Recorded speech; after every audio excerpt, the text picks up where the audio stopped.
I stopped listening to music and by extension all other art forms. And this comes as a shock because I'm an artist myself. I've been making art for over 2 decades.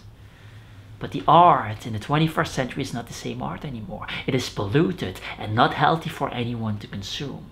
So let me explain what happens. First of all, it's becoming too much. I see musicians going to festivals without writing a single song. I see painters going to Art Basel without making a single painting. I see authors reading all sorts of books, having a whole bookshelf full of books without writing a single chapter. The reality is that a lot of the consumption that people are doing, especially if you're a creative, especially if you're an artist, is a waste of your time. It's laziness in disguise. Because laziness knows that you could be consuming for eternity, and consuming is much easier than making things yourself. Now, luckily, all of you are superstars. You're watching my channel. You are super smart. You are capable. I know that. But there are these other artists, these other creatives that are watching other channels. And they are going a step further. They are actually, instead of consuming it on a screen, which is, by the way, terrible. You should not be, you don't have time to watch YouTube 3 hours a day, okay? You don't have time to watch Netflix 3 hours a day. You don't have time to listen to music all day long. You have to create stuff. You have to actually step in the marketplace and do something real. But besides that, there are these other people, these other artists who think it is better to go to festivals live. Because then you can be among the people, so you're not listening to music alone in your attic studio. No, you're going to festivals and you're meeting people. These are dumbasses. They are literally going to a festival to stand in the mud, surrounded by a smell of piss and beer, together with drug addicts who are literally on drugs all day long at those festivals, to listen to music that they could be listening to for free at home. This doesn't make any sense.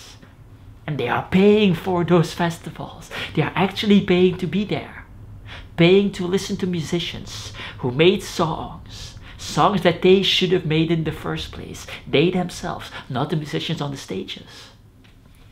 And so they're standing there in the mud, surrounded by drug addicts, thinking that they are spending their time wisely. It's a fucking joke. Here's the thing.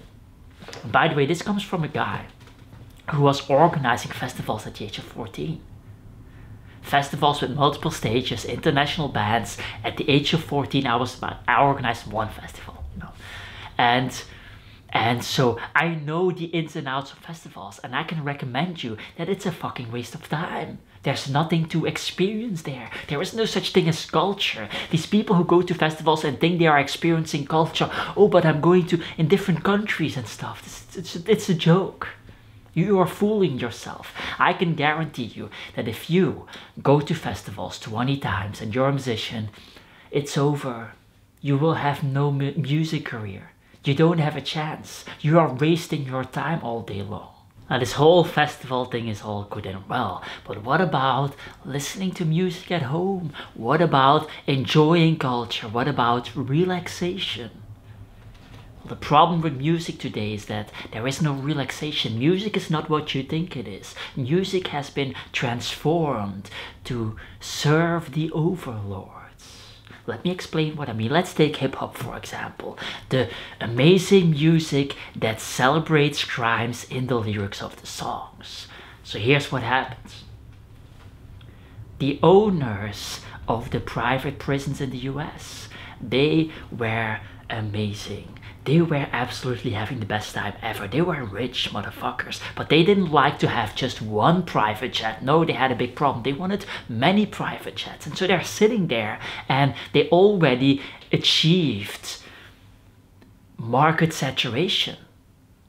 That the prisons are like full and stuff, and they don't have extra customers because it's kind of done, you know. And so what do they need? They need more customers in order to be able to afford multiple private jets. And so here's what they came up with. They came up with the following strategy. Let's create mass manifestation rituals for the people that they can perform all of them, millions of them, that celebrates crimes, that then skyrockets crimes over the years so that we get more customers and get more money from the government and all sorts of stuff so that we can become rich and have our private jets. And so what did they do? Well, they started the record labels. A funny thing, the record labels are owned by the same people who own the private prisons in the US. It's the same stuff, and now you see both of those things in BlackRock stuff, like BlackRock owns like all of that stuff. And so am I saying that I'm 100% certain that they are doing this manifestation ritual where everybody is now going to sing about crimes and all sorts of crazy stuff while dancing energetically on the music to manifest it in their own lives? Am I saying that it's all deliberate? Well, I don't have proof of it. I don't have proof that it's deliberate, but I've been around and I know what's happening. I know that it's not a coincidence that private prisons are owned by the people who also own the record label. It's not a coincidence. This is not how life works. This was happening in the 18th century as well. This was happening in the 15th century and all centuries before. We know how the elites work. We know that they create propaganda machines to manipulate the peasants. That's what they do. We know that.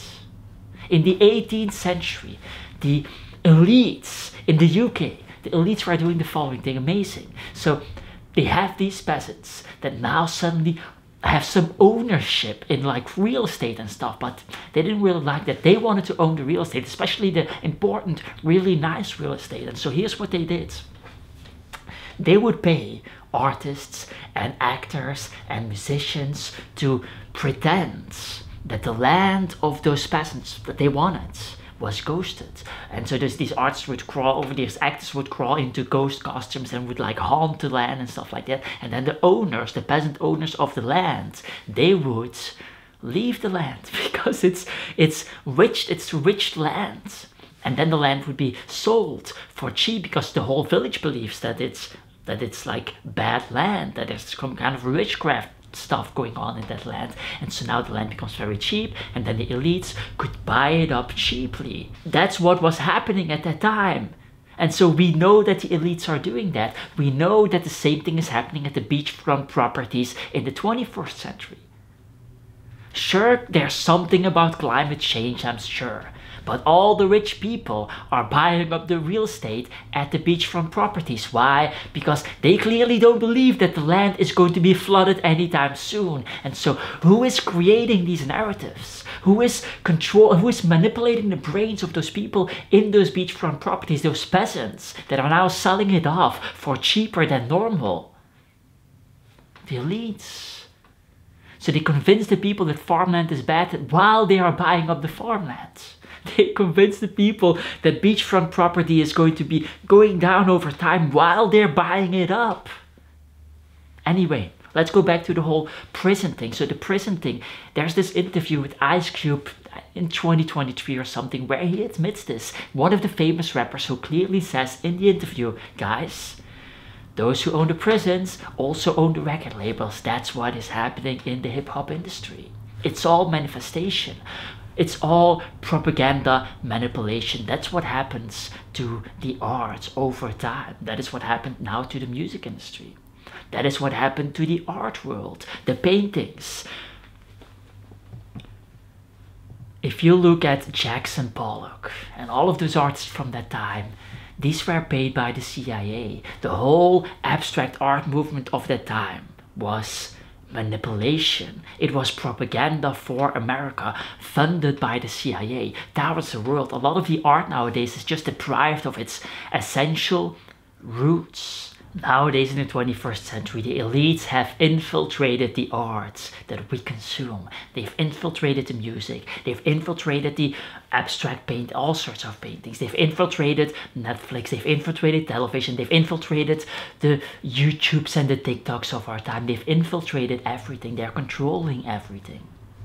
And so, is it still safe to consume those forms of media? Is it still safe? I don't think so. Now, if you can't consume anything anymore and everything's fake and everything's manipulation and everything's bad for your health, what are you going to consume?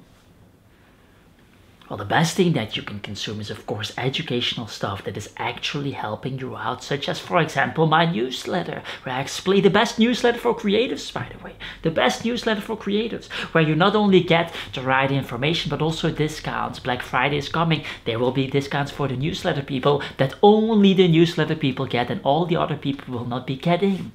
So it's a great time to subscribe.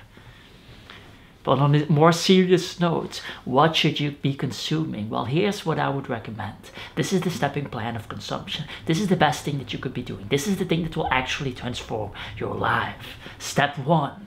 Stop consuming altogether. Step 2, go into the marketplace and start building things, start making things, start promoting your art, promoting your songs, doing whatever a creative does. And then in step 3, you will stumble upon failure.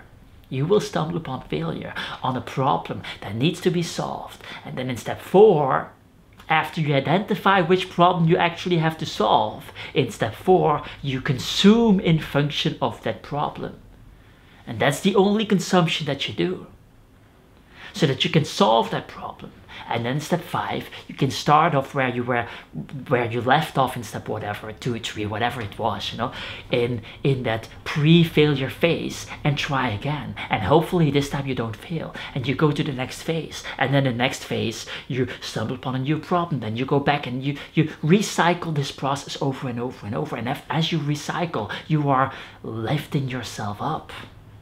This is how you consume. You consume in line with a specific problem that you are experiencing and want to solve. That's it. What you consume is extremely powerful. What you consume changes your entire life. The narratives, the stories that you tell yourself are going to determine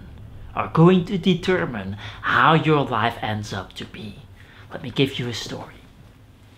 So, I'm at this point 20 years old, 19 years old, something like that. And I go to parties. Why am I going to parties? Because I want to get girls. I want to make friends. I want to become somewhat of a popular kid at that time.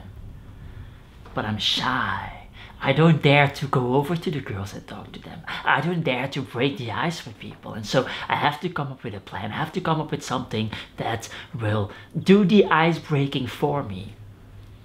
And I come up with the following strategy. What if I become this eccentric, artistic, creative, crazy reco guy that does all sorts of crazy things on parties, like jumping on cars and shit, and like all sorts of crazy stuff. And at some moment, in this crazy, manipulated, pretending vibe that I was embracing, at some moment I decide to, and I should be careful of what I say here because I can be like extremely demonetized or something, but I decide to dance on tables in a particular party that I organized myself in my own home, and I decide to like take all of these things off. So I'm completely, let's say, bare skin dancing on the table just to get some attention because I'm a fucking loser. Now, here's the interesting part. At this stage of my life, I have no shame. I have no fear. Or I have fear. I'm just pretending that I don't have fear, but there's no shame. I'm like in public dancing like this. Fast forward 2-3 years later, a particular girl that I had some kind of relationship with decides to take revenge, and she starts to telling this story about me having a very small, a very small one. Now, previous to that story, I didn't give a shit. And I was very much convinced that I was just a normal guy with a normal, And so she starts to spit these lies because she's just sad that it's over. It's just a stupid girl. And you know how they are. Sometimes they just lie out of their ass. And so she spreads those lies. And some people start believing it. And lo and behold, I start to doubt for no reason. There is no reason to doubt, but I start to doubt, and lo and behold, in the shower, now for a brief moment in time, 1 or 2 years, I'm covering myself up in the shower. And so I go from a guy that's standing on tables, in parties, completely bareskin dancing, to in the shower, covering myself. There's not even anyone in the shower. Nobody is there. Nobody is there. This is all in my mind. This is the power of what you consume. This is the power of the stories that you tell yourself. The stories that you tell yourself will determine how you behave in life, will determine what you do in life, will determine everything, all of the outcomes of your life. And those stories, the things that you focus on, the things that you believe in, the things that you do, will be determined by the things that you consume. People who consume fast food become fat. People who consume crap content become fat in their minds. And so, this is what you have in life.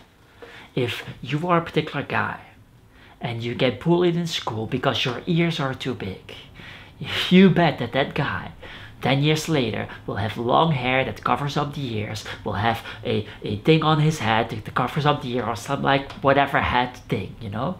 That's what will happen. They will be telling the story inside of their minds, not knowing how to change that story, not knowing how to take control of that story to get the outcomes that they want in life. And so, why do I stop listening to music? To take back control of all of those narratives, to decide what I believe in, to decide what I will be doing, to decide every outcome in my life, and not let it be decided by some overlord elites that have been in power for a couple of 100 years. Now, if for some reason you need help to get out of this consumption trap that you're in, to start creating, start stepping into the marketplace, start with whatever creative business that you have in mind, I would recommend to watch my video, Starting an Art Business, a guide for introverts without an audience. Link in the description and the end screen. Don't forget the newsletter link in the description that said, get the hell out of here.